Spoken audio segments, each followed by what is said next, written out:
All right, I would like to say ETM Hotep, welcome and peace. Welcome to the Sesh Netcher YouTube channel.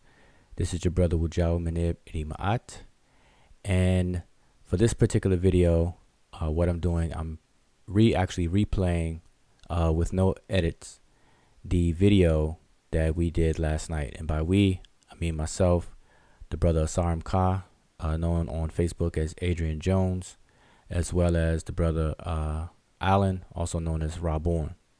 All right. Just to give a quick backdrop of this particular video, if you've been paying attention to our channel, and actually the video right before this one, I was addressing some comments made by the brother Adrean Jones in regards to a Facebook post that I posted sometime late last year, which ended up being bumped up in our Facebook group, which is also Sesh Netcher Facebook group. And the particular post, he had an issue with the post, and since then it's been discussed on the post itself, even a separate post and in several videos. So on our own channel, I went ahead and addressed the issues that he had as a video, instead of constantly making videos and posts and going back and forth over things that are very, very fundamental, very basic, and has been addressed a long time ago, and has resurfaced and readdressed. All right. So we did a video on our channel here, and brother Asarim Ka, Adrean Jones, came into the chat, and when I spotted him in the chat, I had invited the brother to come on in hopes that he will come on live so that we can discuss it in real time, you know, knowing that sometimes information is misconstrued when you type things out. Some of the nuances are missed, and you know, people may misunderstand what you're saying, or there may be a breakdown in comprehension. All right. And so we did a show on our channel addressing national personification and the importance of reading comprehension. But unfortunately, the brother wasn't able to come on to the show. He didn't show up.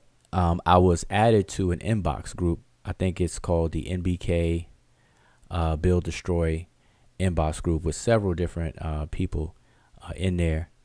And I was added because the conversation was brought up inside of the Facebook, inside of the inbox group.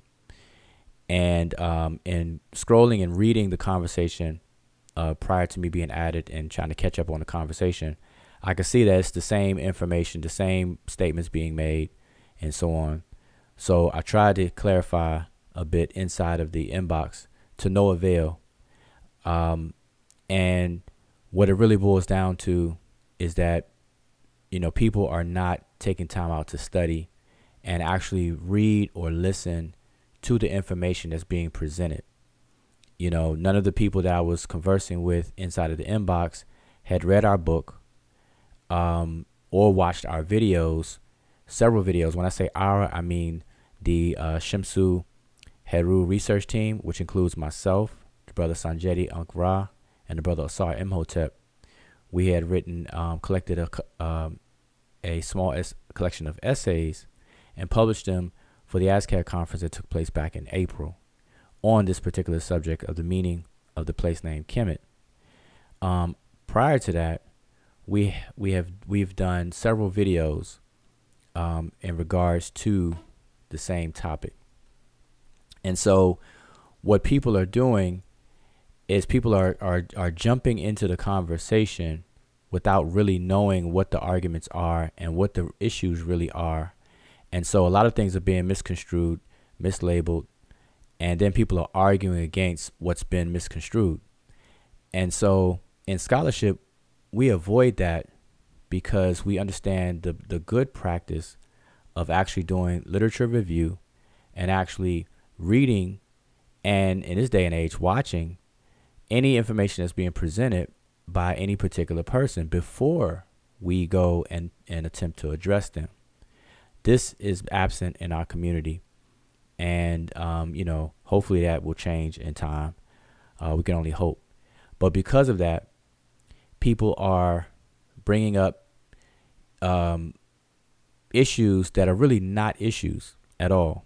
And they're very simple. They're very basic things that can be quickly fixed if people were to pause, slow down, pay attention, read, listen, and talk to one another for progress instead of at one another in an adversarial environment, which is what we see a lot online. All right.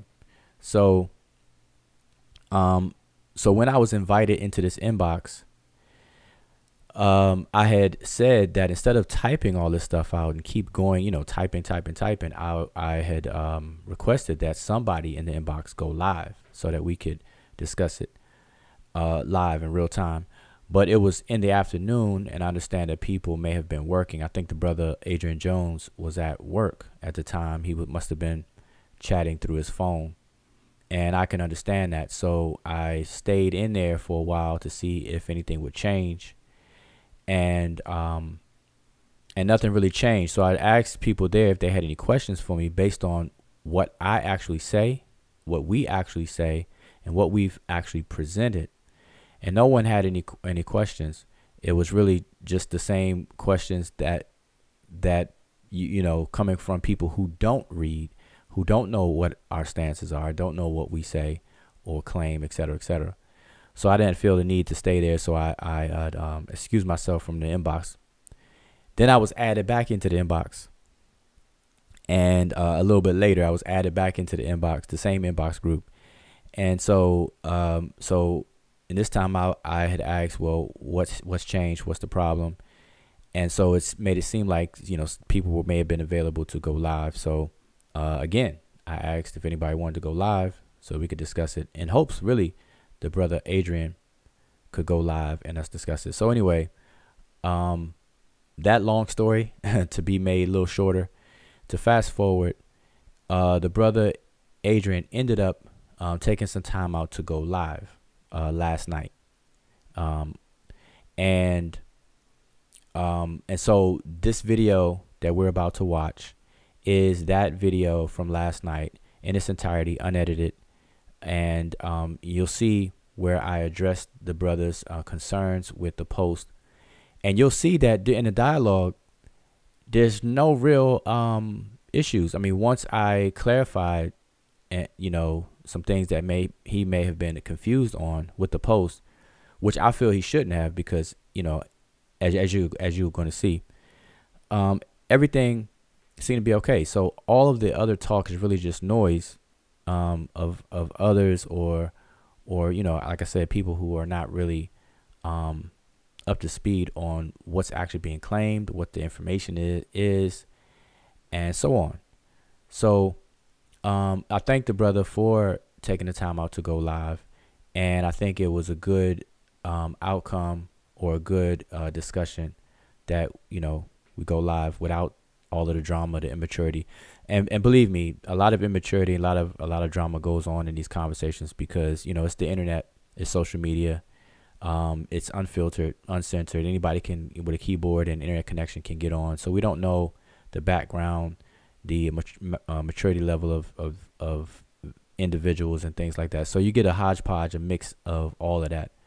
So it was good to mute all of that out and just have pretty much a one-on-one discussion. The brother Rob Bourne, or brother Allen, had chimed in as well, and I had addressed his concerns. So hopefully that brother has a little bit more clarification on what the issues are. And I always suggest for that brother to really study. But with Rob Bourne in particular, he doesn't take this serious as a study or anything. And that's, and I'm sure he would admit to this, because in the inbox he said this is just a hobby.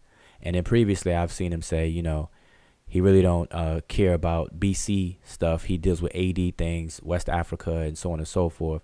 So, I can't really do much for him when he asks questions, because these type of questions takes dedication, takes time, takes study. And if a person has an attitude of, okay, well, I'm not going to deal with BC information, and it's just a hobby, then, it's only but so far that can take you. But anyway, without further ado, I want to go ahead and start this video. But actually, before I do want to say that, as I said, we've done videos, we've done presentations, we've written essays, we publish work. So people simply need to pick up our publication if you want to get up to speed on the arguments. So our publication as the Shimsu Heru Research Team is entitled "A Contribution to the Debate on the Meaning of the Place Name Kemet." And in there, you're going to see all of the preliminary information. That's not a completed complete work. We are working on an expanded work that's going to touch on every single thing surrounding this topic. Everything. No stone will be left unturned when we're done with it. That's going to be a later publication. This particular publication is what we prepared for the ASCAC conference for people to benefit from, to edify the audience, because at any of those conferences like the ASCAC conference, they only give you between 15 and 20 to 30 minutes to present at these various different conferences. And this particular topic, that's not enough time. That's not nearly enough time to present information in any convincing way. So understanding that, we prepared this publication. So that's the inspiration behind it and why it was published at the time it was. But also, as I said, we've done videos. And so just on the Seshu mdw-ntr YouTube channel, like I said, our previous video was called The Sabaite Dome, National Personification and the Importance of Reading Comprehension. In that video, I addressed the brother Adrean Jones and his comments about what he had issues with on my Facebook post. So check that out. It's a long video. It's 4 hours long. We broke it up. The first part I'm addressing Adrian's claims, and actually really I'm explaining my post. And then the brother Sanjay Ankara came on, and we were talking about other things, as well as with the Sesh Netcher. So we were all on there. So it's a really good show. So check it out. And I know it's 4 hours long. It's a bit long, but let it play in sections. Also, we did a live Q&A based on our publication. So we allow people to purchase the book and then give people time to digest it. And then we went live in terms of, that's the Shimsu Heru Research Team. We went live and answered questions that people had from reading the book. And so that's a particular video that was done about a month ago. All right. Also related to this particular topic is another video, Discussions and Review, Sheikh Anta Diop's The Egyptians. that we did 2 months ago. Check that video out. We did another video, Kemet as a toponym, a contribution to the debate on the meaning of the place name Kemet. Okay, that was done 2 months ago as well. Also related to this issue is a video that we did 6 months ago called Grammatical Gender. All right, where all aspects of grammatical gender is explained in that video. That video is a brief lesson. It's only 44 minutes. It's a bite-sized video to watch. Also, you want to check out portmanteau morphs, and it explains, that video explains the fact that when people usually refer to this feminine T, and specifically, a lot of people are unaware of a linguistic phenomenon among morphemes and morphs, the relationship between the two, how a morph can be composed of many morphemes. And so just quickly as an example, the English pronouns, if I say she, the English pronoun she, and that's a particular morph, she, but underneath that morph are the morphemes for person, number, and gender. So it's the third person, it's singular, and it's feminine. So all three of those morphemes, person, number, and gender, which are grammatical categories, those three are within that single morph, she, whether we say it or whether we write it. Okay, so this is just giving you a quick English example. And so check that video out. It goes into details about that. Another video that's definitely related to the topic is called Kemet as a toponym, a brief lesson in toponymy. All right, it's an hour and 33 minutes long. Definitely check that out. You'll see what the arguments are, what the issue really is when it comes to the place name Kemet. All right, so you definitely want to check that out. Another video that's related to this is the Egyptian hieroglyph, a quick lesson in adjectives, part 1. And then there's a part 2 to that as well. And those are short, brief lessons to explain everything you need to know about adjectives in ancient Egyptian language. All right. And lastly, what is related to this particular topic is 2 years ago now. So this is 2 years back. 2 years ago, the Sesh mdw-ntr, we did a video on Divine Words Wednesdays entitled The Discussions of the Meaning of Kemet and the Use of Adjectives, where we addressed the claim that was made by our great and late warrior scholar Shekinah Diop. And we did this 2 years ago. So this is not something that's new at all. So definitely go back in our archives and check out the video. Check out all of our videos when you have time. All right, so anyway, enough of that. I've given a long intro, and so I'm going to play this video without any further delay. This is unedited, playing live, and we'll watch it together. Of course, I'm recording myself saying all of this right now. So again, I want to say ETM Hotep to you all. I really appreciate anybody who will be potentially watching this all together as we watch it together and chat. I believe the chat will be live when this actually airs as I'm saying this. So feel free to have the discussion. I'll be there monitoring the chat, and the Sesh will all be in the building monitoring the chat, interacting. All right. And then maybe, if depending on what people are saying in the chat, we may do an actual live video as a follow-up, just to have kind of round off the conversation. All right, so anyway, I hope you walk away satisfied and learn something, have some takeaways. And again, always remember, mute out the noise. Please do your best to emphasize to others and in ourselves, tell ourselves that it's always best to cultivate good character. Good character is definitely necessary in scholarship in these kinds of discussions, although we see a lack of it. All right, so with that, we'll let the video play. Sexy. ETEM Hotep Sini Sinet Uncle Jet Uncle Johnson. We're going live tonight, man. Couple things we need to just hatch out and get off our chest. So The crew is begging to go live. My girl over here running around. So, you know, we're going to chime in. Everybody wanted to go live. I was kind of in a compromised position, but we here. I just put the link over there for them. Let's see if they go. Let's see if they want to go live. We was talking about a few different things. We'll share those in just a minute. We live right now. Y'all can go share the link. Go share the link so we can get it in.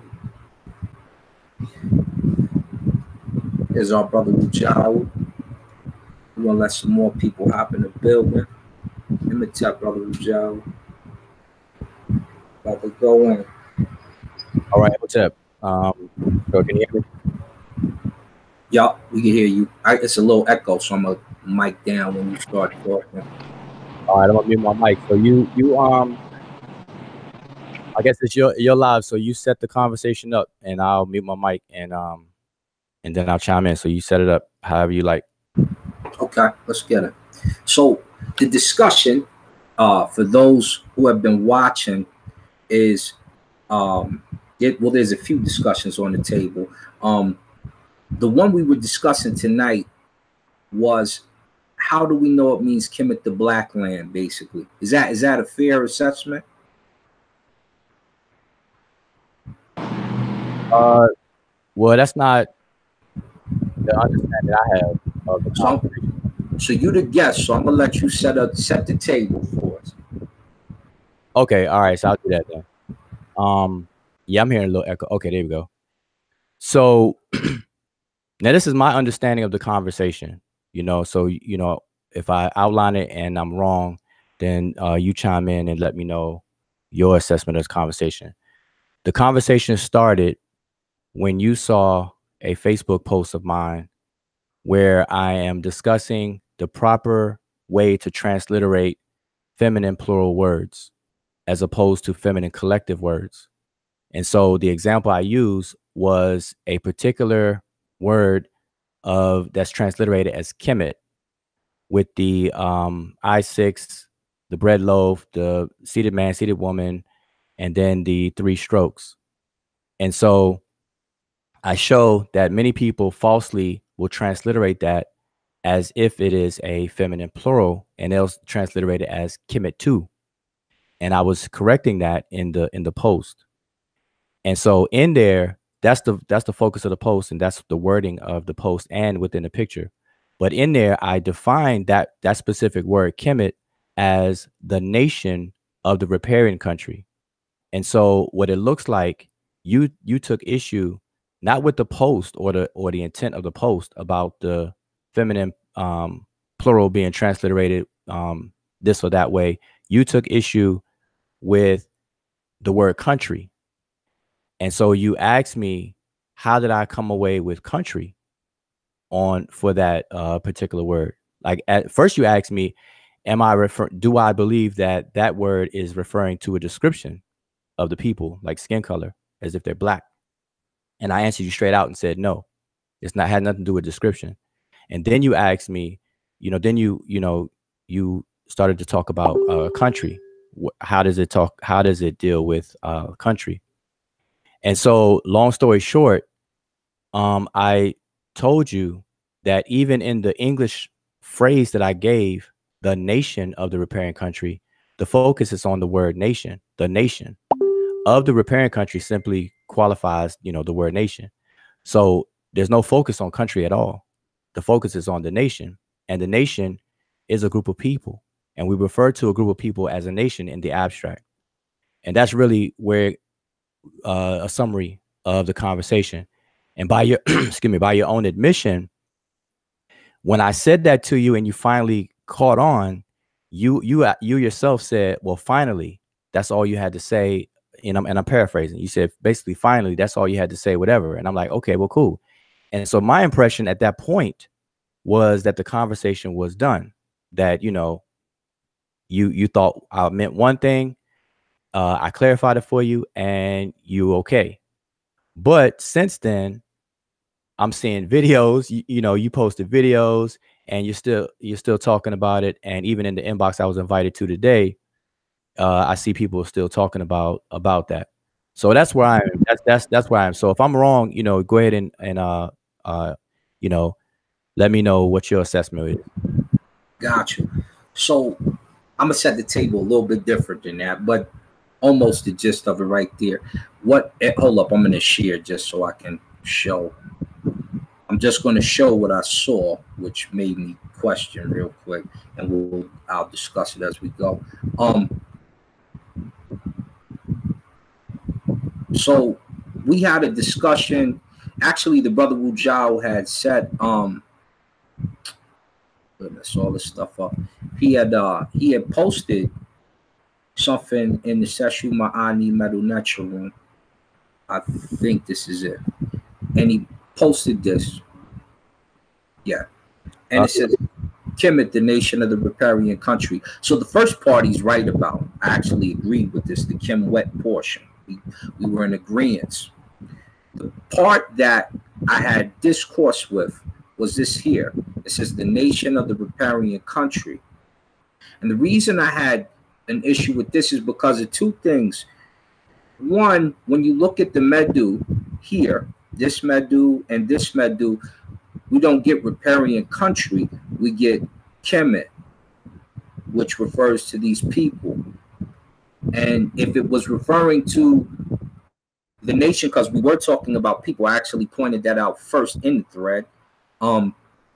I wanted to make sure he was talking about people, and that from this right here, you can't get this full sentence. It would be the nation of the black land, if anything, because of the Medew that is being used here. Kim in particular as an adjective, a noun adjective when it's used for country, and in this case describing the people. And the feminine T rule here being used in the feminine genitive sense of singular or plural, because you can't tell the difference unless you have a sentence in mdw-ntr. So I remember saying I need more diacritic marks to see where you get riparian country from. And after we got into that discourse, I made some comments concerning. I just threw them in there. I said, oh, I see you guys are recognizing the feminine T rule. And you had mentioned some things about no scholars use feminine T, some different things of that nature. And then I said, you had posted a second portion, family. You had posted, let me see if I have that one here. Not that. Where's the, you had posted. Just real quick, if I may, real quick. Yeah, go ahead. Yeah. Just so you know, I have the actual post prepped up and ready to share if you ever want to share it, so that people can see exactly what was said in the order that it was said, and so on and so forth. You know, if you want to do that. Got you. I actually have it too. And when I did the last video, I showed it as well. That's great. You want to show it? Absolutely. I have it. I have it already prepped. That's all I'm saying. Got you. I'm with you. Let me see if I got the so that's the one. Hold on. Let me see if I can find the second one.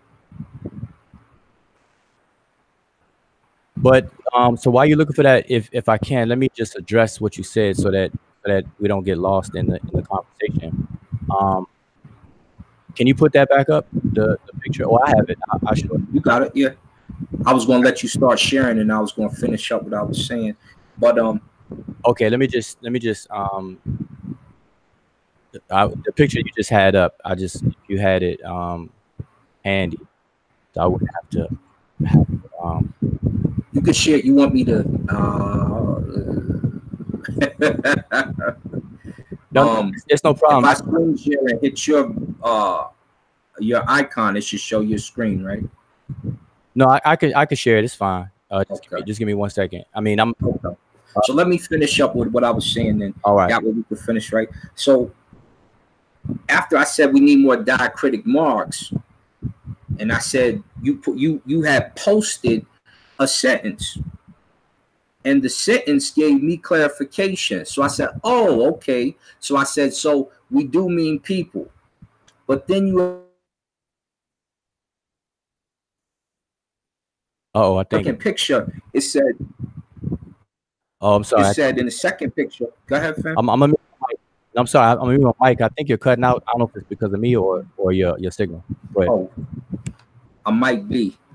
I'm over here. My girl. Hold on one sec.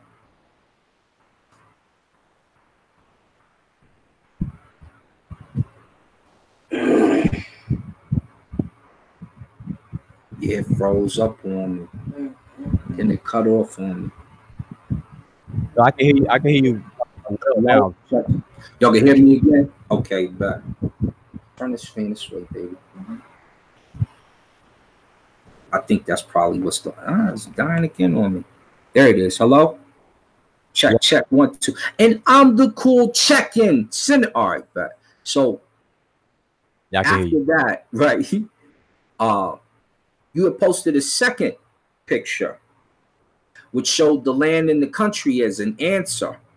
And when you did that, it's pointing to Kemet as a country only, because when we speak grammatically and when we write grammatically, they're going to be two different things and two different rules. And so that's where, see, I'm stuck again. Look, it's frozen.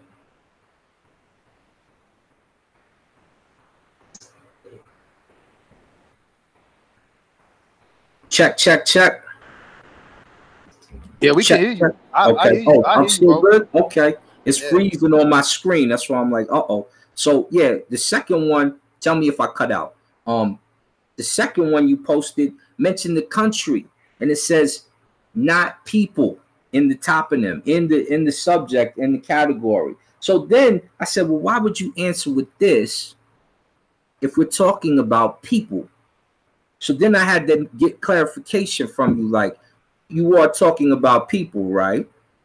And then it took you a while before you said, yes, people. Okay, so so just so we don't get too away from each point, let's kind of volley back and forth on each point. The reason why I showed you the second picture is really the first picture. The reason why I showed you inside of a comment that picture was to tell you that if I was talking about the country, because you asked me, am I talking about people, country, or land? And I said, if I'm talking about a country, this is the rendition of it speaking about the country, because these are the toponyms. So that should have clarified, not confused, because I said that it's talking about people, the nation, and then I was saying, I showed you. Matter of fact, let me just show it on the screen. I mean, I don't know if other people will be able to see it, but as I'm talking, my screen is always shared. So if I'm talking and people see whatever, then they'll be able to see it. But this first picture right here that I'm showing on my screen right now is the picture where you first chimed in on the conversation. And like you just said earlier, you didn't really have a problem with what I'm saying inside of the picture, except for this word country, because as you said earlier, these glyphs up here, doesn't show country or whatever the case is. No, riparian country, right? Because okay, repairing land, right? Go ahead. Okay, so repairing country. So what I explained to you is that the repairing country is a translation of Kemet. So in other words, if I would have wrote it like this, as you see it on my screen right now, if I would have just said the nation of Kemet, would you have had a problem with that if I would have written it this way, the nation of Kemet? And so then I told you that what I'm doing is that I'm also translating the Kemet, because Kemet is not an English word. So instead of leaving it as Kemet and saying the nation of Kemet, I'm actually translating Kemet as meaning the repairing country. So altogether, it's the nation of repairing country. But regardless of all of that, this word does not refer to the land. This word does not refer to the country. It refers to the nation of people, the people. And that's what I told you. And once I told you that, I thought that ended the conversation. I thought that ended the confusion and whatever.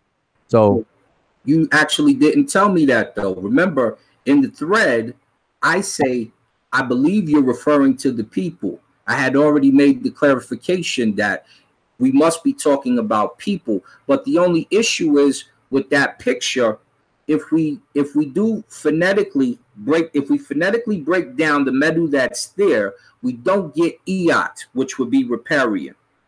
We get Kemet, which would mean black, because the noun adjective Kem breaks down phonetically with the K and an M, and the feminine T rule makes it a feminine singular or plural. And we can't tell which one unless we have a syntax or we have a sentence, which are two different things. But yes, if we had those, then we could determine if it was feminine or plural. But let me ask you a question then, real quick. What you just said, you said that you don't see Iat there. So of course the word Iat is not there, but you also don't see the word the there either. You don't see the word nation. Those are conjunction. No. But I'm saying actually the is an article. But the thing is that it's a conjunction in a sentence. The Kemet, right? It's an article. It's called an article. It's a definite article, to be precise. Yeah, but it's like a conjunction in a sentence, right? Go ahead.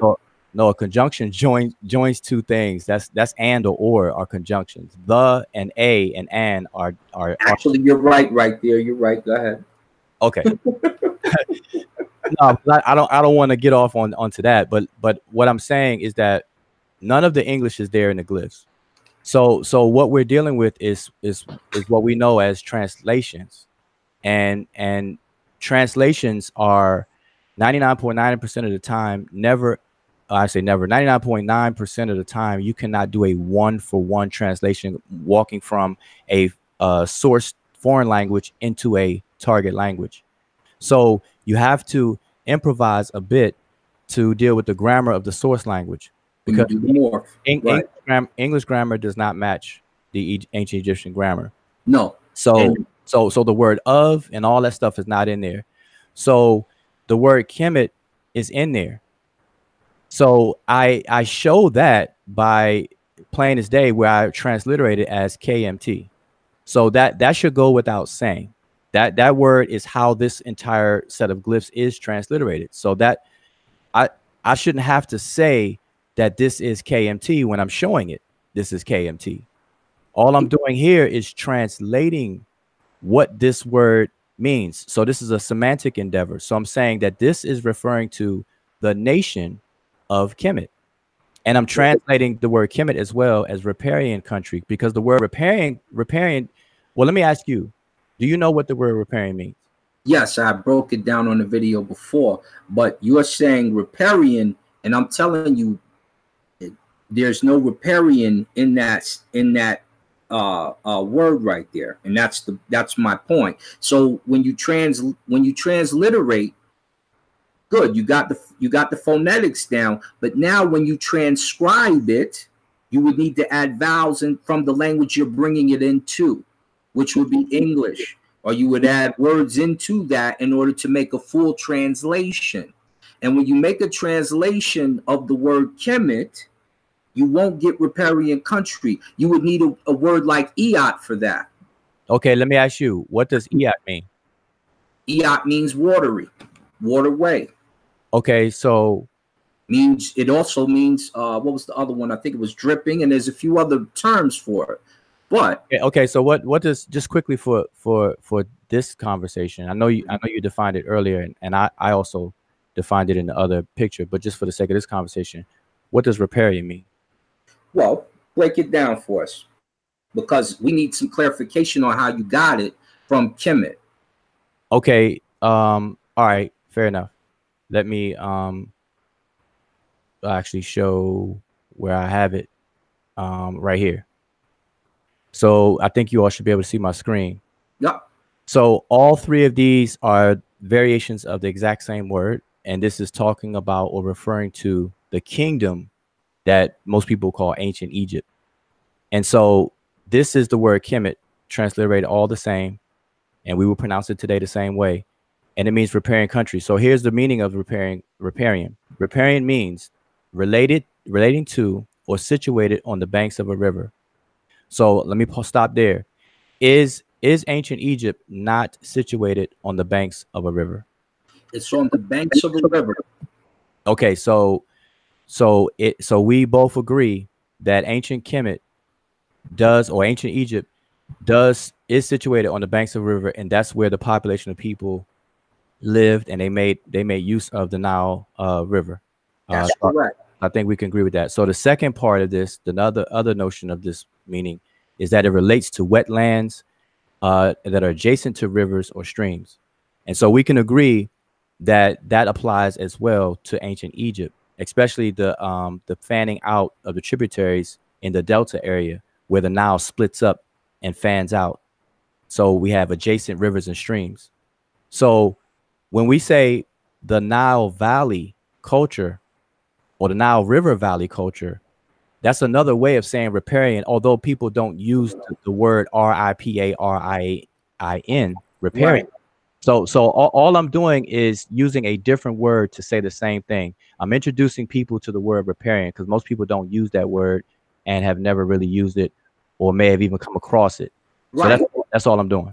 And it's a great dictionary term. The thing is, phonetically, we're talking about Kemet, which means black land when broken down phonetically, and also in this case would mean the black nation. We couldn't get around that phonetically. We couldn't get around it when we transcribed it. Hold up. We couldn't get around it when we transliterate or transcribe it or translate it with the Medew Netcher, the words that you've shown on the screen.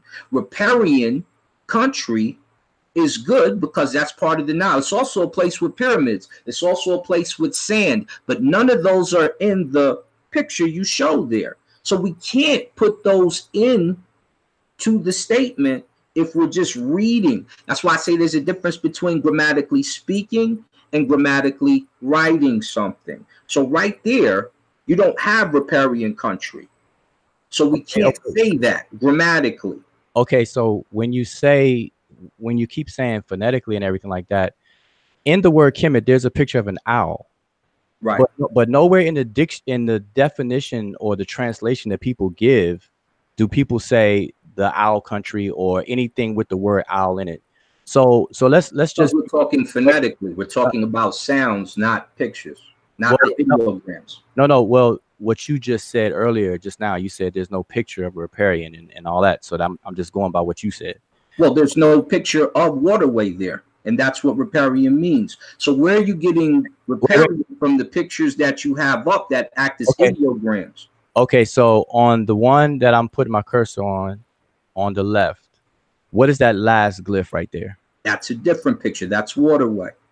Okay, but you just said that I'm not showing a picture with a waterway. Yeah, because you didn't in the other one. Did you not see the difference between the people and the blue strokes? This picture is the exact wait, okay. But show the other picture real quick. Let's see if waterway is there. Okay. See, Kemet is here. Remember when you changed it, I said, there you go. I love the new one you put up. But go back to the first one you had up and let's go from there.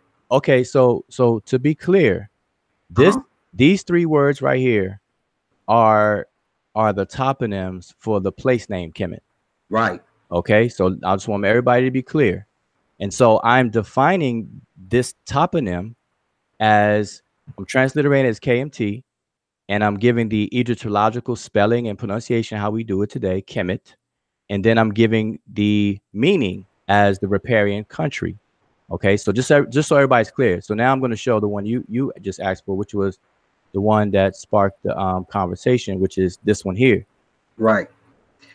Okay, so now in this picture right here, this set of glyphs is not talking about the country. Right. Okay, so but I explained that to you, that this one's talking about the nation. So when you see it worded right here, the nation of the riparian country, you're good. Of the riparian country is simply a prepositional phrase that further qualifies the nation or the word nation in here. So if you can take this out, because if I say the nation of the riparian country is strong, I can take of the riparian country out and just say the nation is strong. Well, you're talking about the people in that sense. And when you add the waterway, remember when you add the waterway, remember that determinatives makes your adjective become a noun adjective. which means you also have a description in the other one you showed. Okay. So it will be of the black water or the black waterway or the black land. But you're leaving that adjective out of there for some reason, and you shouldn't, because even when you use iat, which is waterway, which would show riparian, even when you write it, it starts Kemi iat, which means black water. Well, Kemet iat wouldn't be black water though. Wouldn't? No, because Kemet will come after. Remember, attributive adjectives come after the substantive that they modify. So it would be iat Kem or iat Kemet. All right. So just so that we're clear. Except for when it's a predicate, and this is the difference between English and Medew Netcher, because the noun generally will come after the adjective in English, and it comes or it comes before the noun in English, and it comes after the noun in Medew Netcher. In this case, you can see, and this is why I say I did the demonstration. You should check it. You can see where they're taking the adjective Kem, and it becomes a noun adjective. And as you said, and as I said, if you would have heard the video, adjectives are nouns. Yeah. So that is how the noun adjective Kem becomes a part of the word. And so if you use iat and you use it as a place name, the 7 times it's written as a place name, it says Kemi iat. And so you cannot get rid of the black part, because in the demotic, Kemi means so let's black. Just be clear again that there's no dispute about the existence of an adjective Kem meaning black in the language. So I'm not sure why a lot of people keep saying that over and over again as if anyone's arguing against that. Okay, so it's fully known and developed and not disputed that there's an adjective Kem that means black in the language. And the feminine and the I don't want to cut your wisdom, but I think this is good for me and it's good for everybody else, right? So what you're saying, what you calling it just a place name, right? So you're saying in the place name Kemet, the word Kem doesn't mean black in that sense. It's not the adjective. It's not the adjective. That's correct.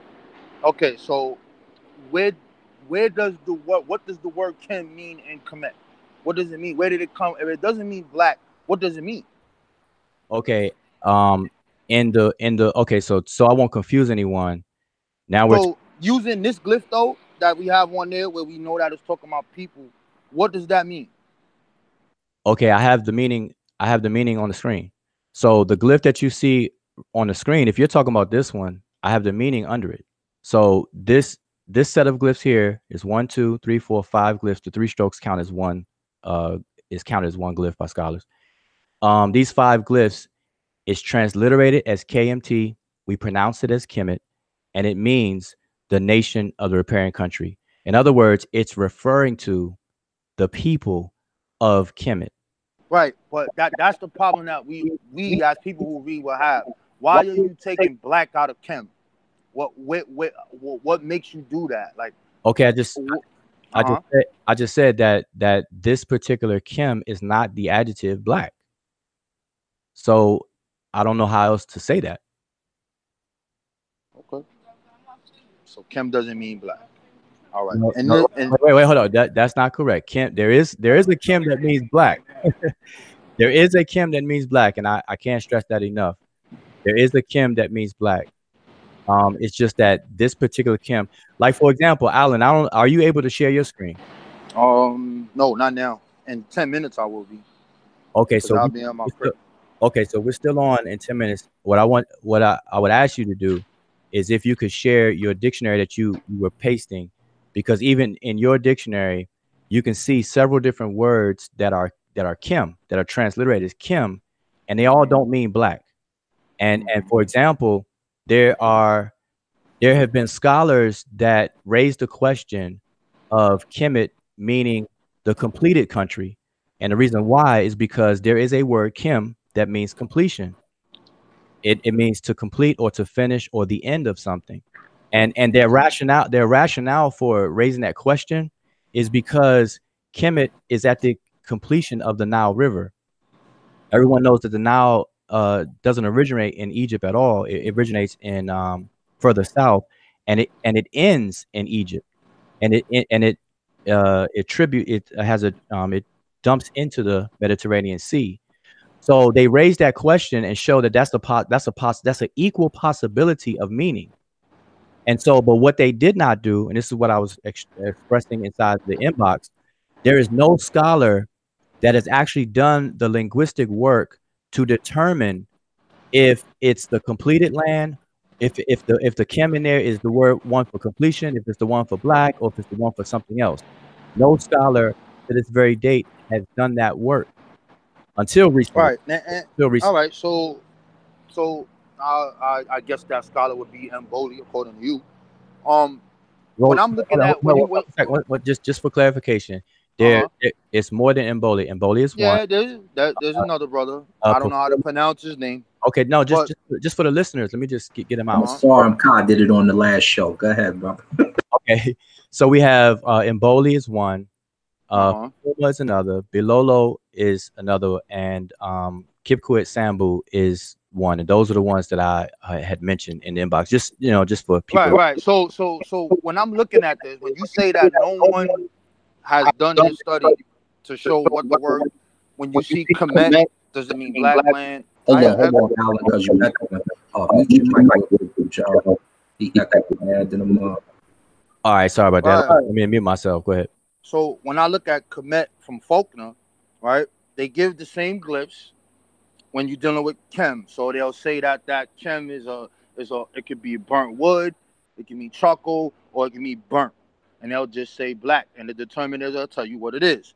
When I look at Faulkner, it'll tell you when we see that glyph with the owl and that wood thing there and the place name, that little circle with the things in it, and that he says the black land. All right. When I look at James P. Allen, the same thing in his Middle Egyptian book. Give me 1 second, because I gotta grab that back again. He goes even further with this. He says that the word Kemet, English Egypt, literally means black, referring to the soil of the Nile. See essay 2. And when the essay, he speaks about, peace, brother. He speaks about what you saying when you see the people, when you see the strokes, versus when you seeing the thing for place. So every single person that I'm reading says black. When I look at let our ancestors, what it says in the ancestors book, says the same thing. When I'm looking at it, he describes it on the page, especially when he's talking about gender and number in the Medew letter. He talks about the feminine T, and he talks about black place. That's what he says. So I'm not understanding that. So when you say that this word doesn't always mean black, we know because it can mean black book or something. Because I saw something where it says black, it says Kemi, and it has other words at the end what signify what it's talking about. It doesn't say black book in the definition that I saw. It says something different. But when it comes to this place name and what we're looking at, every single scholar I read, from Budge going all the way down. So when we start talking about that historical method, how they reconstruct language, I'm looking at Coptic, and they use this to help decipher this. So when I look in Egypt and I look in the Coptic, I see the same words almost. And when I'm looking at it, black land, and I see the same thing. When I look at Demotic, these are the things that's on the Rosetta Stone. We see the same thing. So when you say that people didn't do that work, they did some kind of corresponding with the actual living languages, the last one being Coptic. So I don't understand, like, I don't get it. It's confusing to me, bro. Okay, so let me try to clarify for you. Let me mute this. Okay. Consul, chime in when Wudjau finish, because I know you're not just on here for that. Go ahead, Brother Wolf. Okay, so let me clarify what is meant by no scholar has demonstrated.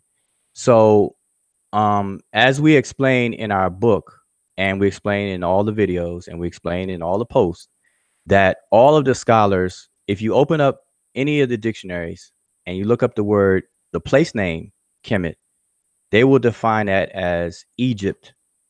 And then usually they have in parentheses or in quotations or whatever, the black land. So no one is disputing that that's what scholars do. So from James P. Allen, who doesn't have a dictionary, but in his grammar book and his other texts, he will always have that there. Faulkner, you have Dickerson, which is the dictionary that you used, Budge, everybody. You can name them. You can name a whole list, and I have them all. No one disputes that that's what scholars do. That is different than those same scholars actually showing you how they derived at that conclusion. That's what they do not do. They don't do that. The scholars are assuming that the Kim in the word Kemet is the adjective black, but they don't show or demonstrate how that's so at all. No scholar up until recently, up until we address this in this day and time right now, as of maybe last year. So on JSTAR and JSTAR all through the 70s, there's these major article that talks about Egyptian grammar and Coptic and Arabic Egyptian and Egyptian languages. And they show this correspondence by looking at Coptic. Are you saying that that study was never done where they did this correspondence between the last speech of Kemet to that point? That wasn't a study, bro? Is that what you're telling us? No, because I got it. I could give it to you because these are linguistics who are doing the correspondence. Okay, but I was waiting for you to mute it because I think it's an echo. Oh, my bad. Hold up. So, well, answer this and then let the brother Consul hop in real quick. Okay. So to answer your question, no, that's not what I'm saying. But what I'm seeing as the problem is I don't think you understand what needs to be demonstrated, because when you just compare Coptic, that's not the demonstration. I can pick up a Coptic. When I say all dictionaries, I mean I'm inclusive of the Coptic dictionary. I have all the dictionaries. I can open up the Coptic dictionary right now, and you look up Kemi, it will tell you Egypt, and then it'll put black land. So just looking at one dictionary and another one and another one, that's not doing the work. The work to find the meaning of a word is a work of semantics, more specifically etymology.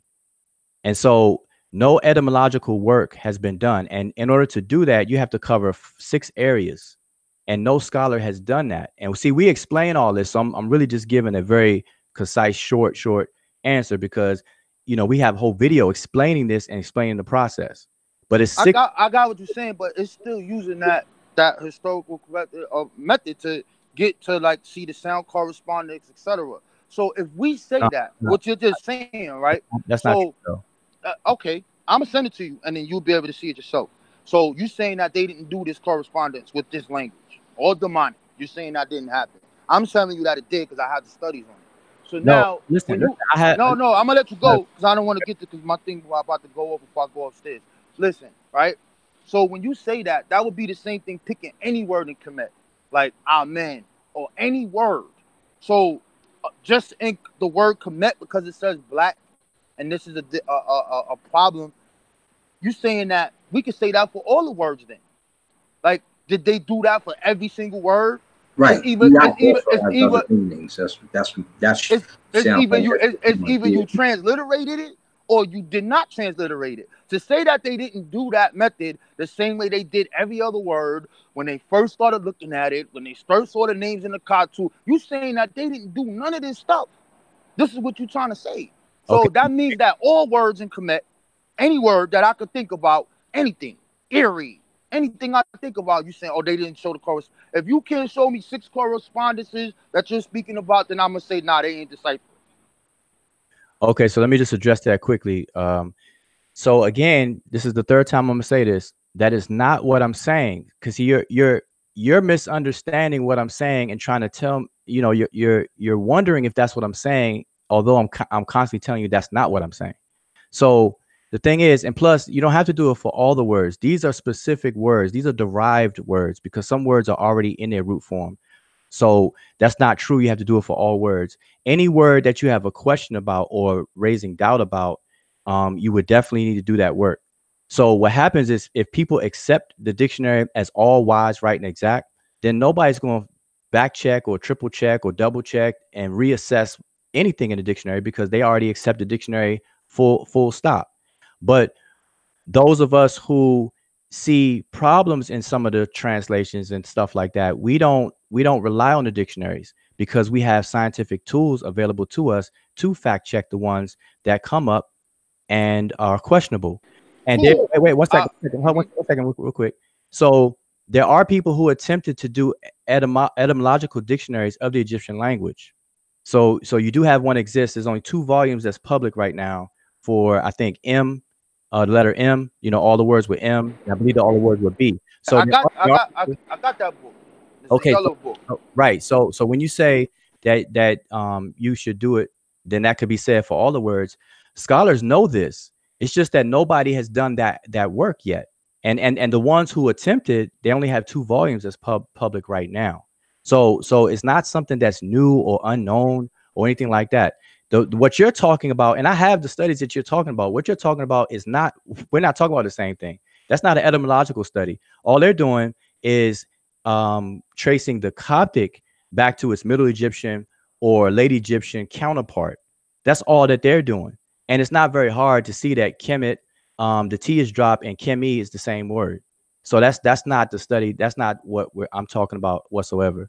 It is the scientific method and the tools that are available in linguistics to actually trace this stuff out. That is what's never been done until recently. That's what I'm saying to you.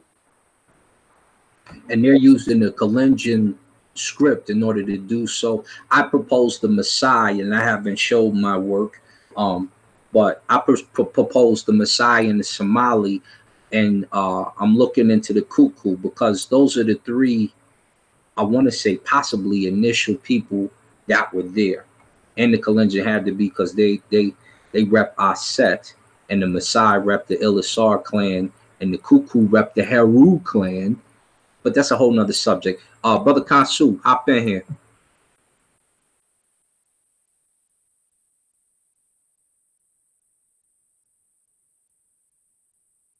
Kansu on mute. Keep going, brother.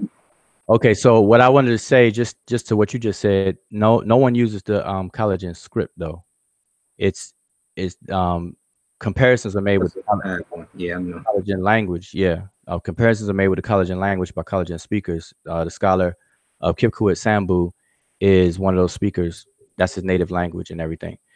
So, so again, I just want to make sure that Alan is straight in understanding what I'm talking about. So let me, if I may, let me just share my screen again, just to make sure that everyone is on the same page when it comes to the work that I'm referring to. So the work I'm referring to is involving etymology. Now, everybody's familiar with etymology because we could look in the Merriam-Webster dictionary, and at the bottom of the listings, you can see the etymology of a word, like the word toponym. It says etymology is topos and onym, from Greek topos, Greek onym, meaning place, name. So everybody's familiar with that, but a lot of people are not familiar with the process on how that's accomplished. And so this particular book here is called The Continuum Companion of Historical Linguistics. And in here, everybody can read it, but I'm just going to read it real quick. It's not that long. It says the big difference between Socrates' approach and the modern etymology is that nowadays one tries to argue systematically in all strata, in phonology, morphology, and in semantics/pragmatics, and also extra linguistically, the philology and culture. One also takes into account the historical developments. If one wants to be a productive and successful expert in etymology, one has to thoroughly study all the areas mentioned. And so these are the areas summed up. You got phonology, morphology, semantics, pragmatics, philology, culture, and history. If you don't go through each of these areas in your methodology, in your process to uncover or ascertain the etymology of a word, then you are leaving yourself open, vulnerable to make mistakes. And so this is the process that I'm speaking. Right. So now what I'm having an issue with that is, in the book, you read the book, Let Our Ancestors Speak, right? Sure have. Yes, indeed. Every single chapter is dealing with that. They have every chapter that deals with individually and goes into depth on and shows you how they derive and how he's inscribing this. So why does he have that? Okay, let me answer that. Uncle Ra's book, Let the Ancestors Speak, it is a grammar book. It does not go into the areas that I just showed. So I don't know where you got that from. Okay, so I'm gonna start reading the chapters for you then. So remember what you just said. Sure. Just go to the table of contents and just read the table of contents. Damn, man. This shit about to fucking go, man. Hold up. Okay, I'm saying you could. I tell you what, I'll do you better. If your thing is gonna die, I can share it for you. Hold up. Yeah, so let's get to that. The history is in the first part, right? Hold on. I'll be right back, y'all. Hold on. Okay. Mm-hmm. Man, let me walk faster, man. My thing about to hit off, man. So if it cut off, you know what? Hold up. Where's this at? So we in the first chapter here, right? Introduction. Okay, first chapter, right? Read the table of contents. It says that's what I'm looking at now. Part 1. Okay. All right. A case for African origins. All right. Evolution of the language. Divisions of the language, learning the formal language of Kemet, beauty and symmetry, orientation of the script, phonograms, types of phonograms, monoliteral, sign, list, formal, cursive, popular, the biliteral. So you know, if you read the book in the beginning, they start talking about Dr. Ben and all these other individuals in the book from the beginning. He starts looking at African cultures throughout in little aspects of the book. So that covers at least 2 of those. Now, the second one is what you were speaking about. What is this? And B, cursive, symbolism. That's a part of the knowing the actual culture by knowing the symbolism of the African culture. That's in there. And let's keep on going. So you see. Oh, did he cut out?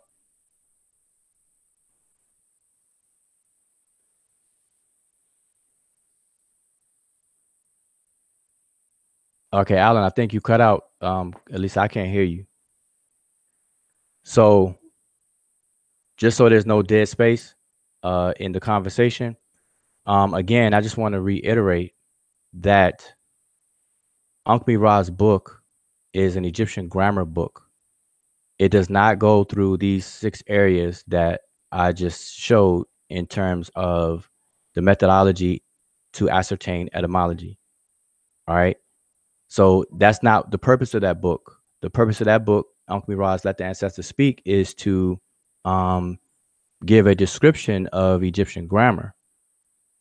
So if you look at the subtitle of the book and everything like that, it says a guide to the grammar of the language of Kemet. So it's not covering those things. So I'm not sure where you got that from or whatever the case is. So I'm just pointing that out. And in the table of contents that you were reading from, let's see, he goes into, because you got cut off, so I'm just going to continue to read. It's a long table of contents, so I'm not going to read everything. But part 1, as you already read, a case for African origins, evolution of the language, division of the language, learning the formal language of Kemet, beauty and symmetry, orientation of the script, phonograms, types of phonograms. You got monoliterals, so on, biliterals, so on. And then he has an excursus, where he has like a essay.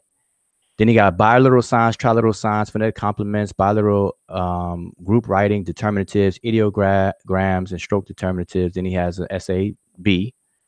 And then he goes into the article, orthographic anomalies, abbreviations, graphic transposition, and so on and so forth. So none of that deals with anything that I showed at all. And then part 2 is where he actually goes into the more grammatical elements. So he talks about the noun, the adjective, the numbers, the pronoun. Then he goes to the verb, the adverb, preposition, conjunction, particles. Then he talks about part 3 is syntax. And then he goes into some readings. A few readings of the Tomb of Kai, the Hotep Nasut formula, and so on and so forth. So again, I repeat, nothing in Uncle Ra's book is a focus on ascertaining etymology. Right. As I was saying. So I just wanted to make sure that everyone's clear on that. Yep, that's correct. So let me just to come back to you, Asar. Now, okay, just allow me to do this real quick because I've always said that this misunderstanding is a quick fix. Okay, and And I say it's a quick fix because all we have to do is go back to the original post. This ain't the original though. That's the second post. Huh? Say it again. That's the second post though, not the original. No, this is the original post right here. That's on my screen. Okay. Yup. Yeah. So this post, now when you saw it, you saw it after it was bumped up. You know, just to get some context. So this is the original post, right? And we already went through the picture.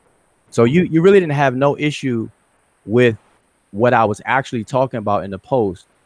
So, but you had a question about repair, you know, how I got riparian country out of it. And what I was trying to tell you in the post is that, okay, if you want to ask me about all of that, create another post for it, because this post is really just about the transliteration of feminine plurals versus feminine collectives. And so that's what I was letting you know. But if you look at the order, here's your first comment. You say, the question I believe is this though. Are you saying the term Kemet as proposed in your post is not referring to black as in a description? Correct. Right. And that would be because we've got our I6 right there, which acts like a noun adjective. Well, I6 is simply a phonograph that represents two consonants, a K and an M. I6 is a biliteral that becomes a noun adjective when you put a determinative at the end of it. No, I'm saying the I6 glyph itself is simply a phonograph representing two consonants. You said biliteral, and that's correct. That's why I said two consonants, K and M. That's all it means. That's all it does. It could be used in any word that has those two consonants in it. So it doesn't necessarily mean black. It's in and of itself. Okay, so it just represents the two sounds. The K can change, right? Absolutely. But in this instance, it's talking about the people, and it's talking about the nation, and you referred to the riparian country, and the riparian country, because that's not there in the Medew, is always referred to as the black land due to that biliteral becoming a noun adjective. Okay, so see, this what I'm saying. You said I'm talking about the country, but like in this phrase right here, let me just ask you, if I were to say, now let's just switch out the words riparian country, and let's just put Kemet back in there. Okay. If I say the nation of Kemet, am I focused? Is the head word in that phrase, is it Kemet or is it the nation? Well, in that case, it would depend on the rest of the context, right? Because I could say just that. Like if you could be talking about people, you could be talking about country, you could be talking about the people and the country. So we need context. Okay, but wait. All right, so why? Okay, how if I say the nation of the riparian country, how we're talking about people? Okay. So what puzzled me was, if you can read this and know I was talking about people, then I was puzzled on why did you ask me if I'm talking about country? And because of I was puzzled, that's when I showed you this one. Let me show this one. That's why I showed. Okay, what happened to my cursor here? Okay, here we go. That's why I showed this one. I showed this picture to let you see the difference, that if I were talking about the country and not people, this is what I would be showing, or this is what we would be talking about. But it wasn't. That it's a totally different thing.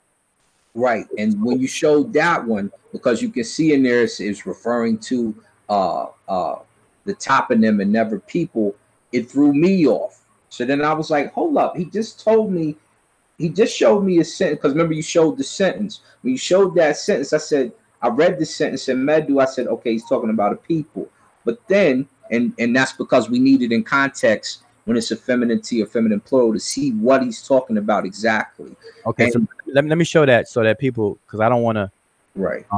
While people may be watching your video, let me just show that real quick, and then you could talk. You can say what I didn't share it yet. We'll share this later, but we. Oh, okay, that's fine. That's fine. But I'm saying, just for the sake of everybody following along, so you should be able to see it on the screen now. Yeah.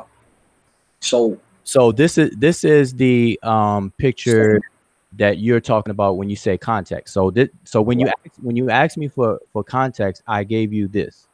Right. And Okay. once you gave me that, I said, okay, we're talking about people. But after you show this, you pull up the picture of the last one the one you showed before the last one you just showed, which talks about the country. And I said, hold up, I thought we was just talking about people. Okay, and so but then so we were in a conundrum because I was like, and then that's when I started asking you. I said, so are you talking about people, place, or I said people, place, or country? But when I said that, I meant people or country, basically, which is place anyway. But when I did that, I'm saying, why would you show this one as an answer? And then you wouldn't answer me about people for a while. So I was like, oh, I did. I answered it right away. I could show the thing, and the way you probably saw it on your phone or whatever, you may not have saw it, but I answered you right back to back. That's why I said go back to the post. You'll see where I answered you directly right after.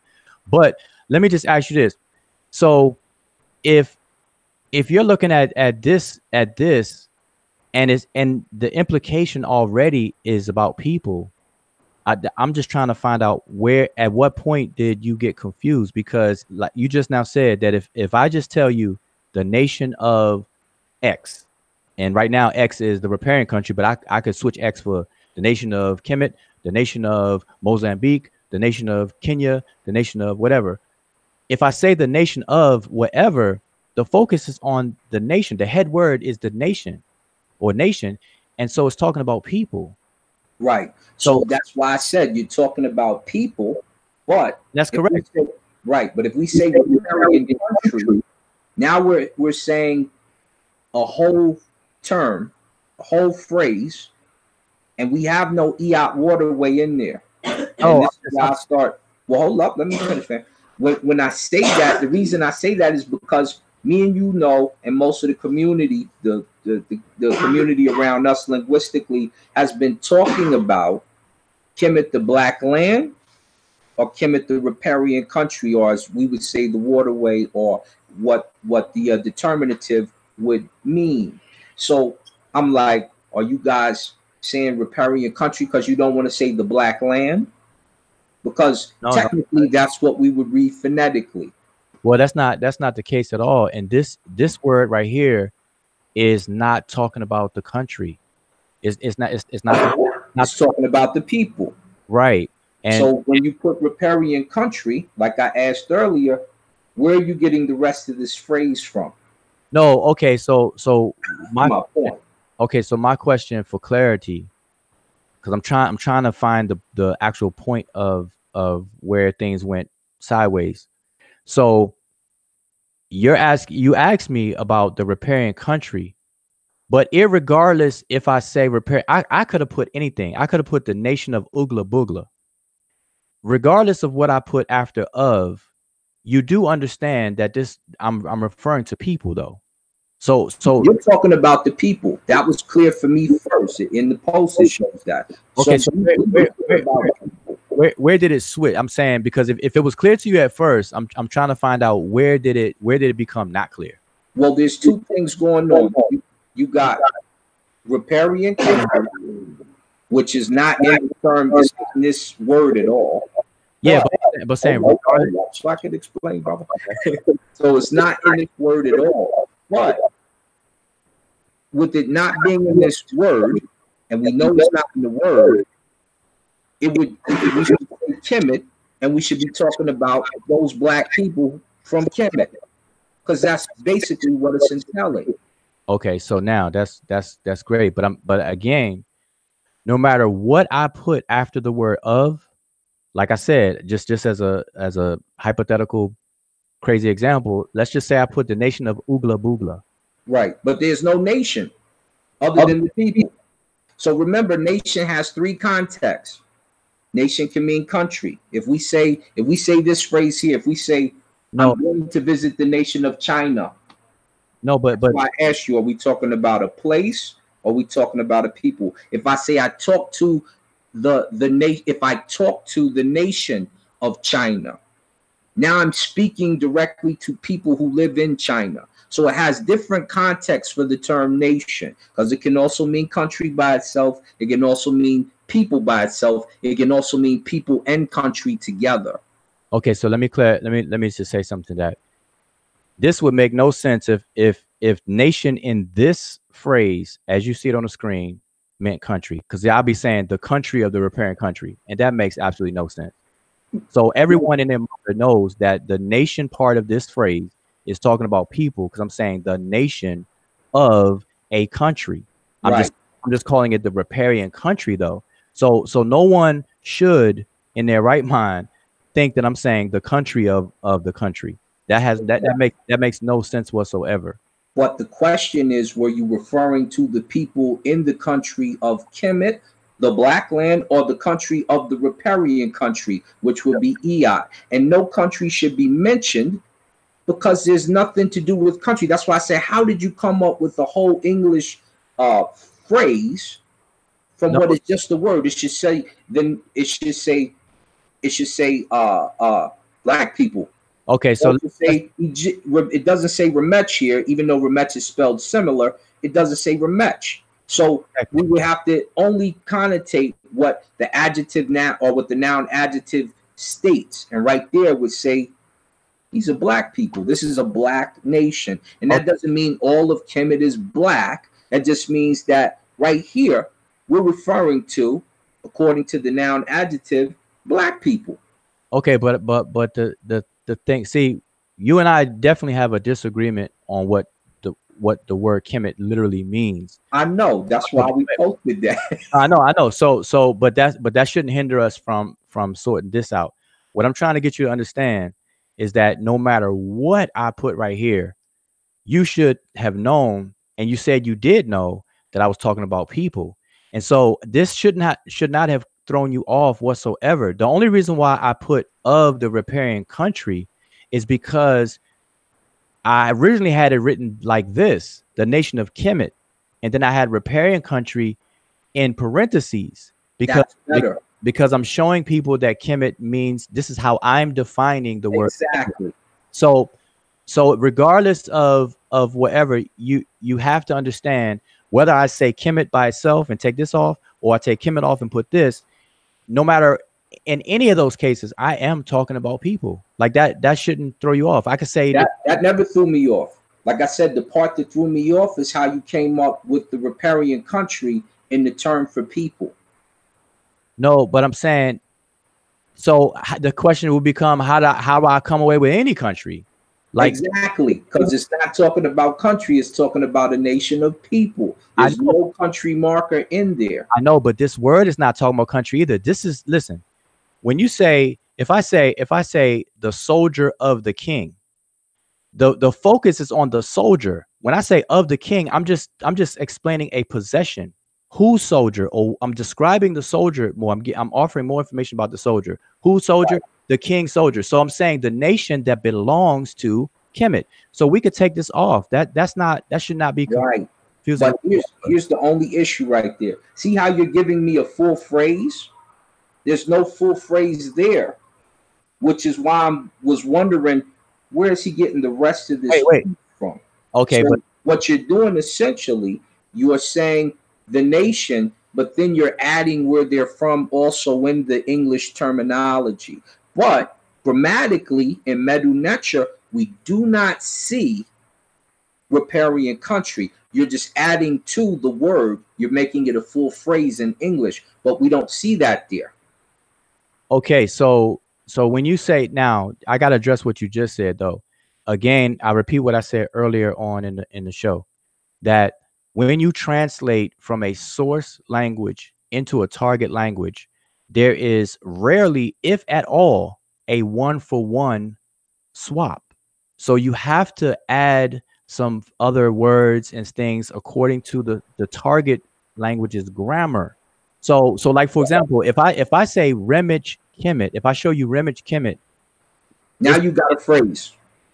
No, now you got people of Kemet. Now, if you want to do that, hold up. Now, go ahead. If I say Remich Kemet, I want to ask you, how do you translate Remich Kemet? Now that is the people of the Black Land. Okay, now, Or if we just hold up, if we just take it as a morph and we don't add anything to it, we just said, okay, but we just said, hold up, we said to make a term, Commissions, black land, or we said people, black land. That's what we said in that term. If we add nothing to it. okay, but now I ask you, Remich Kemet, how would you translate that? How do you now if I translate it, that's I'm gonna add a few things. I would say I'm gonna add the, I'm gonna add and add of. Okay. And so, I say the people of the black land. Okay, so my point in asking you that is I want everyone to notice that you added 2 articles and a preposition. Yes. That's not in the glyphs and it's not in the literal script there at all. It's not there at all. Right. So, and I'm showing that is because that becomes necessary in all cases. Translation. Right. For translation. So this is no different. When I have the Nation of Kemet, I'm simply pointing to the people that belong to Kemet. And I have nation here is because of what nation means. Nation is the abstract referent or abstract label to refer to people as a group or a collective in the abstract.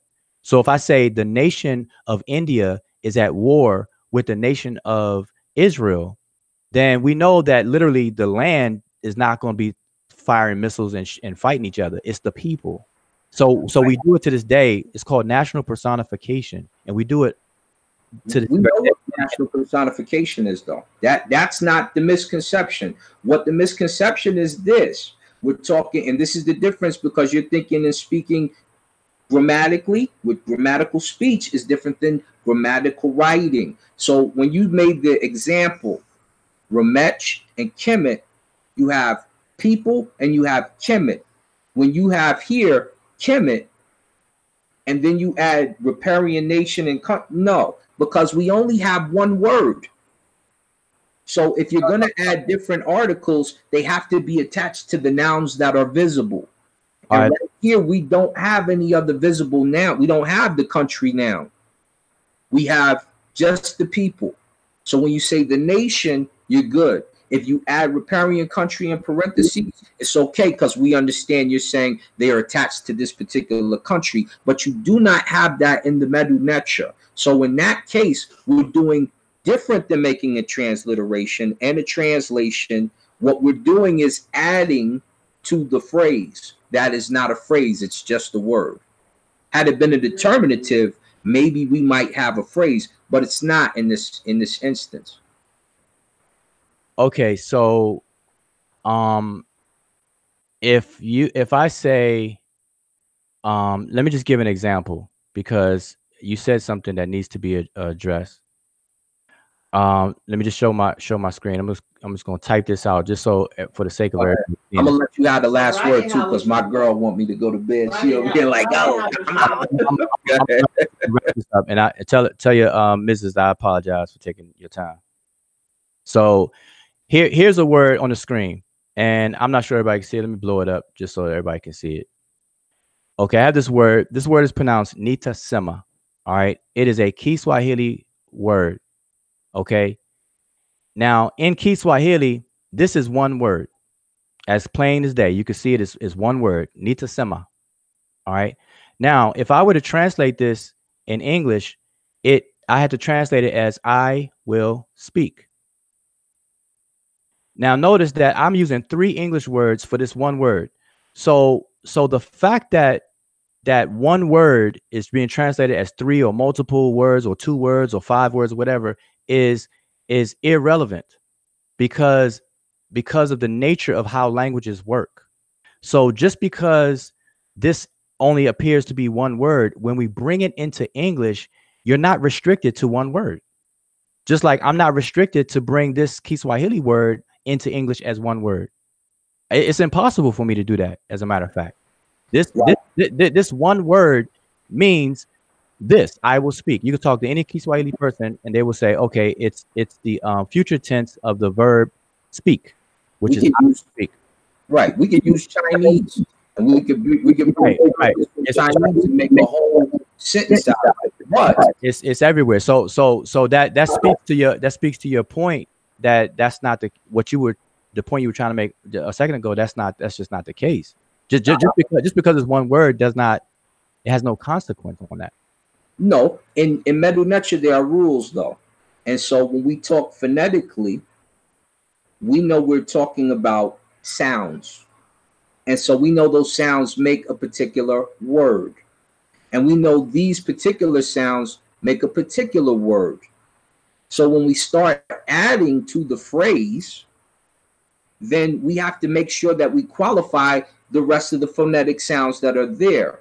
So if we add a whole nother phonetic sound from the language that has a representation for itself, then we've added to something that's not there. We've created something that's not there. And so where there are certain determinatives that mean a whole sentence on their own, this one does not mean riparian country because we have an exact phonetic spelling of what country in Kemet means. We also have an exact phonetic spelling of what the people of Kemet mean. Okay. And we also have sentences which show the difference between the people in the nation, and the sentence you showed earlier would show the people of that nation. Now, go ahead and get the last word because I got to go to bed.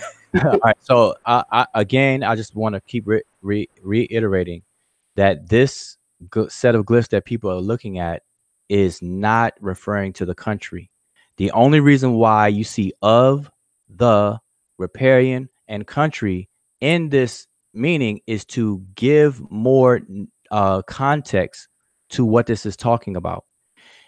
In a strict sense, this word is simply talking about a group of people, but people could be any people. So you have to narrow down which people. Where are they? You know, where is this? These are people who are located where? They're located in a country that's called Kemet. The only difference is that I am also translating the word Kemet. So if I show you this example, I do just that. I have both. I have the nation of Kemet, and I put in parentheses the riparian country, and that's real simple. People do it all the time. If I say, for example, Amenhotep, most people will call Amenhotep and not translate his name, not know that his name means the imperceivable one who is content. So people do this all the time. You either leave words untranslated and just roll with it, or you fully translate the entire thing. And that's all I did here was I translated Kemet as the riparian country. And if that is troublesome to anybody, just use the word Kemet, the nation of Kemet. If nobody should have a problem with me saying, or anybody saying, the nation of Kemet. So I know your girl definitely right. Except for you translated Kemet right there. But I'm with you. Yeah. No, but I had asked you earlier. What like, for example, if everybody looks at this, you know, the entire country was called Kemet. Okay. No, just a locale in particular. Right. And then eventually that name grew.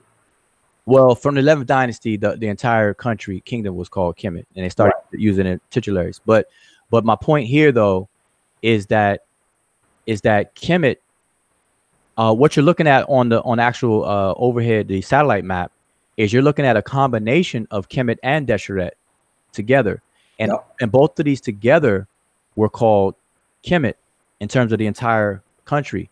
But they differentiated that the part of the land where everybody lived, which hugged the Nile River and it was accessible to water, and then the parts that didn't.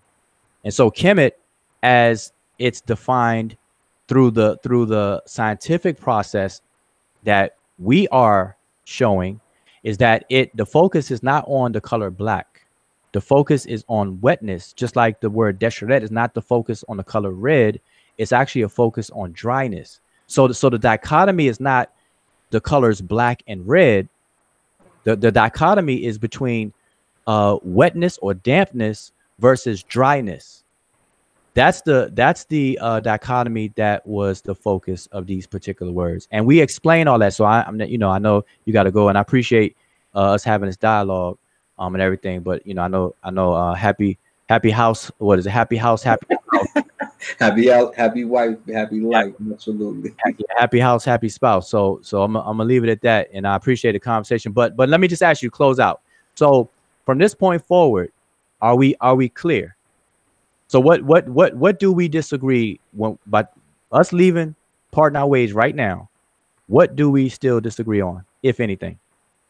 Pretty much we look pretty solid. Kemet is the black land. Kemi Iyat would be the black waters, or would be the watery the black watery way, or the which we didn't get into happy and all that other stuff. We're pretty much solid concerning that. That's why I was telling you it wasn't such a big deal. I just needed to know where you're adding this riparian country information, and the reason I asked that is because of what we just covered.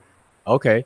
So all right, fair enough, man. But I just so that we clear, I don't know. One thing, hold up. There's one thing we gotta, because you also said if we lived by a Blue Nile, we wouldn't be called the Blue Nile people. So I'm gonna bring you on here tomorrow because I'm gonna break down. Wait, I didn't say Nile people though. I never said that. Okay, some girl said it on your website. Shout out to her. And if okay. I never said that because I never used that example. Right. I never used that example, but I mean that still makes sense, because like if I say Abu, the word Abu means elephant, and Abu is a toponym, and the people that live there, nobody calls them elephants, like the people elephants. Nobody described them as elephants. It's just, but you have the people of Tyr who are known for making purple dye, and they became known as the purple people, if you will, or the people of Tyr, people of purple. And the word in Greek actually derives from that, and that's where we get the word purple from. Yeah, that's the rock place they lived on. That's a very good example. But the people themselves are not the color purple. No, we say they're the color, but they're known for making the color purple. Right. Okay. So now, but what I want to leave with though is that I also agree with you that I think that everything has been clarified, but we still do disagree on Kemet. Like your stance is that Kemet means black land. My stance is that Kemet means riparian land. So that still remains. I just want to make sure that we absolutely. And I think that the waterway term is in there absolutely, because obviously we know it's water, and we also know that it leaves the black soot, which it was known for as a toponym. So absolutely. All right. So as long as we're good, and so that's it, and appreciate it, and I will say peace, everybody. And Medew, Uncle Astajed, Uncle Jasaneb, remember who you are and be in this saw. If you need them linguistics, you need to see my man Wudjau, you better come see your boy as well, in case there needs to be clarifications. And that astronomy is over here as well. And Medew, Kansu, wake up! Kansu! And Medew.